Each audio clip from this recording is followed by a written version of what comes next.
শুভ দুপুর। আপনাদের সামনে আমরা উপস্থিত হয়েছি এখন ভরত ভায়না কি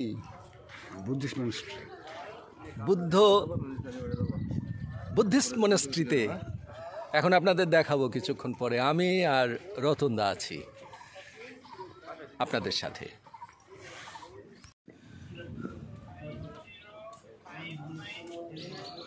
ভরত ভায়না ঢিবি আমরা উপস্থিত হয়েছি।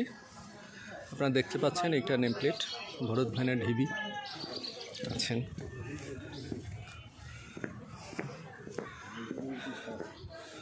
এই সংক্রান্ত যে সমস্ত তথ্য প্রত্নতত্ত্ব বিভাগ সংগ্রহ করেছে তা এখানে লিপিবদ্ধ আছে। এটা ইংরেজিতে, আর এটা বাংলাতে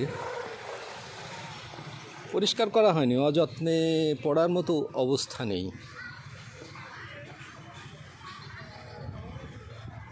আপনার ঢিবিটা দেখতে পাচ্ছেন, এটা বৌদ্ধ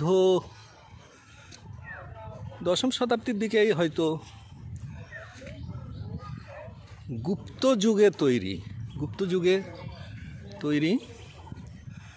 এখন ঢিবিতে মাটির নিচে ছিল, পরে খনন করা হয়েছে। বাংলাদেশের পুরাতত্ত্ব বিভাগ এটা খনন করেছে। এটা এখন পুরাতত্ত্ব বিভাগের তত্ত্বাবধানে চলে। এটা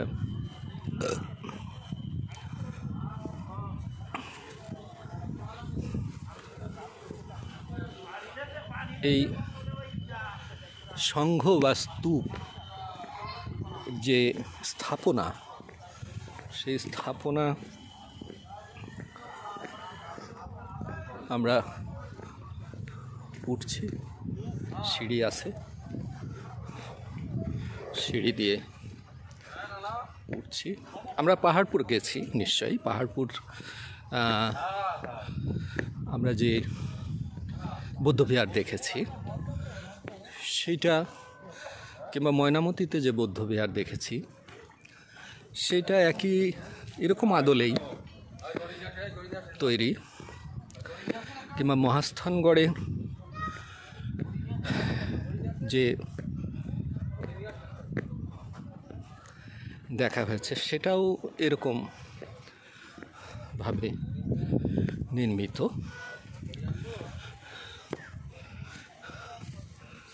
রতনদা ছবি তোলায় ব্যস্ত আছে। দূরে আমরা দেখছি যে রতনদা ছবি তুলতেছে।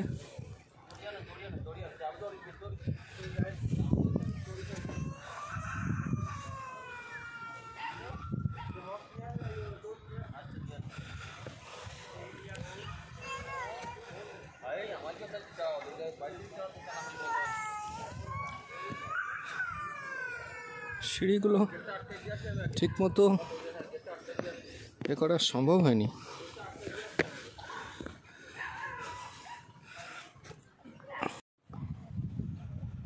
এখানে স্তূপে ওঠার সিঁড়ি খুব একটা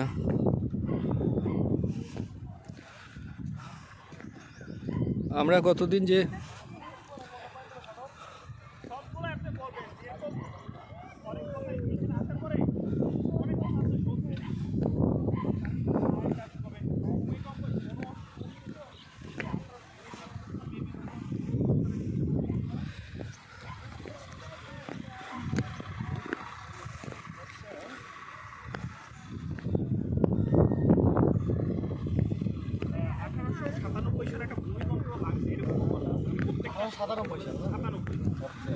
এটা কি উচ্চতা পাওয়া গেছে? কতটুকু হতে পারে?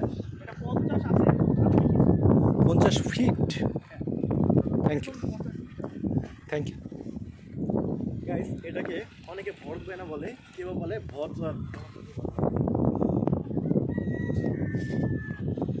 এটা এরাও রেকর্ড করতেছে, ছবি তুলতেছে। আমরা এখন মাটির অনেক উচ্চতায় আছে, এটা কিনা 50 ফিটেরও বেশি।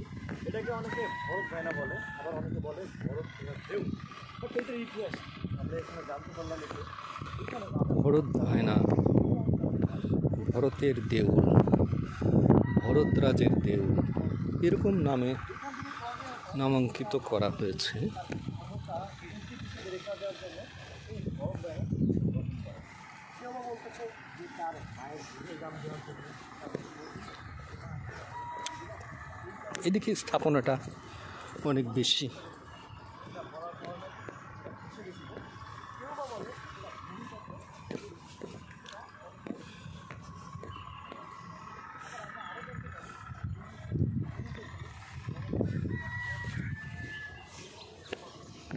তথ্যগুলো দেয়া বেশ কঠিন, যেটা আমরা ওই প্রত্নতত্ত্ব বিভাগের নেম প্লেটে লিখিত আছে সেটা আপনাদের দেখিয়েছি।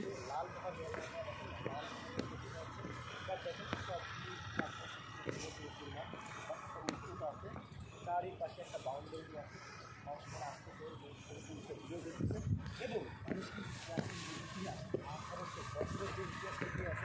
এই ইতিহাসের সাথে কিন্তু মানুষ সুন্দর সুন্দর স্থাপনা, সুন্দর সুন্দর জায়গা যাওয়ার চেষ্টা করে। তো সেই সন্ধানে আমরা এসেছিলাম এবং এখান থেকে আমরা ইতিহাস জানলাম এবং এখানকার গল্প আপনাকে চলুন আমরা এখানকার লোকাল মানুষের চলুন আমরা এখানকার লোকাল মানুষের তারা ভোট দেয় না বা চলুন আমরা এখন এখানকার তারা এই কী বলে সব ভোট রাজা বলে চলুন এলাকায় যারা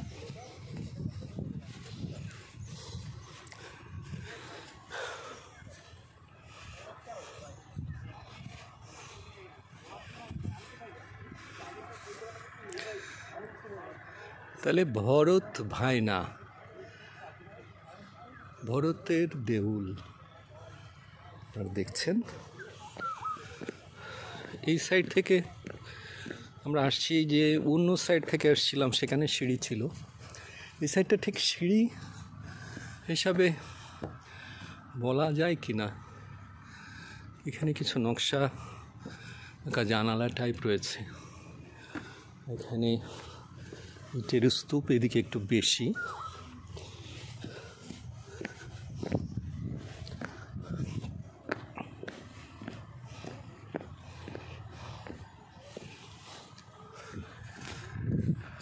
চারিদিক থেকে ঘুরে দেখলে এখানে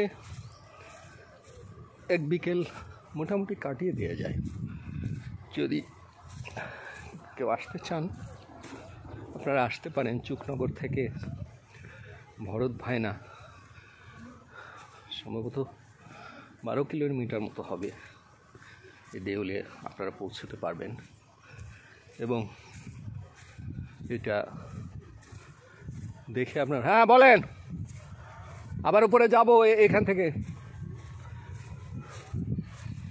একটা সিঁড়ি আকারে চলে গেছে। এইগুলো আসলে ভিতরে এই সমস্তগুলো বোধহয় একটা ঘর ছিল। এখান থেকে আপনারা দেখলে এটা খুবই চমৎকার স্থাপনা, যদিও খুব পরিষ্কার পরিচ্ছন্ন কিছু নাই। প্রত্নতত্ত্ব বিভাগের কর্মচারীদের তত্ত্বাবধানে এটা চলতেছে। আমরা আশা করব এটা আরও বান্ধব হয়ে উঠুক, পর্যটক বান্ধব হয়ে উঠুক। সবাইকে ধন্যবাদ। হ্যাঁ, আমাদের রতনদা 70 অনূর্ধ্ব বয়স, 70 ঊর্ধ্ব। আপনারা ভুল বোঝেন না, অনূর্ধ্ব মানে কিন্তু না, 70 ঊর্ধ্ব বয়স। উনি নামছেন ওই যে 50 ফুট উঁচু থেকে। ভরত ভায়না দেখতে এসছি অনেক কষ্টে, এবং প্রায় 2টো বেজে গেল। কি করা যাবে, তার শ্বশুরবাড়ি ফেরার কথা ছিল দুপুরের মধ্যে।